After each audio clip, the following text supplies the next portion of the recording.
Hey guys, it's Dr. Savvy from Blossom Family Chiropractic. I'm here at Pure Barre today with Brooke, and we're going to be explaining some of the best stretches you can do post-workout. One of the things that I always see when people come into the office is really tight psoas. This is your hip flexor muscle. So anytime that you're sitting down, for a decent amount of the day, this is going to be contracted. Even if you're doing any kind of running or things like that, once again, it's going to be engaged. So Brooke's going to be talking about the hip flexor, the psoas, and a really good stretch for that, as well as some of the common mistakes that she sees people doing when actually working. All right, so a couple of things that you can start by doing after you've sat at your desk all day long.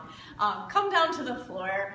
Remember always to breathe through all of your stretches. First one I can recommend is taking a giant step forward with an opposite foot. Think about the longest lunge you can make here. Knee directly over top of that ankle, hamstring that foot there. Just breathe here for a couple seconds, couple deep breaths, allowing your hip to press forward toward the floor. To think about lengthening the front side of that thigh here, because your psoas muscle comes from the front side, and that's what affects the back. So you want to just keep relaxing that foot down there. If you want to increase that stretch, you can reach that same arm as leg up toward the ceiling, maintaining square shoulders, and just breathe. That's the biggest one I can tell you is breathe.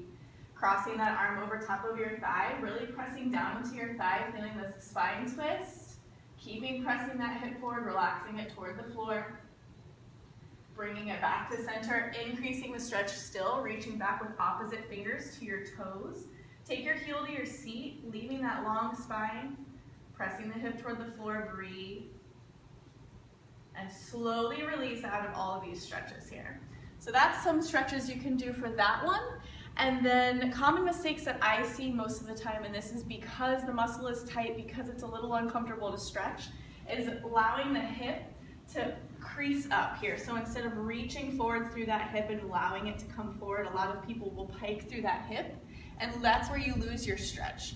You want to keep opening up that same thing. So same thing here, when the people reach arm up, tendency is to open up that shoulder. You want to square off, work against it. Same thing as they cross the arm over the top of the chest. The first thing I want to do is come up. You'll actually be more stable if you're relaxing forward toward that hip here, pressing it, relaxing it toward the floor. Same thing when you come back here, opposite fingers to toes.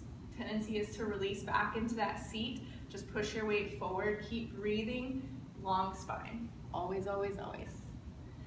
That's a couple technique tips there. I hope you get the most stretch out of all of that, feeling good through those hips and alleviate some of that back pain. Absolutely. All right, awesome. Well, we are so glad that you tuned in, and definitely come to Pure Barre St. Pete to get a few more tips and to get a great workout. Thanks, guys.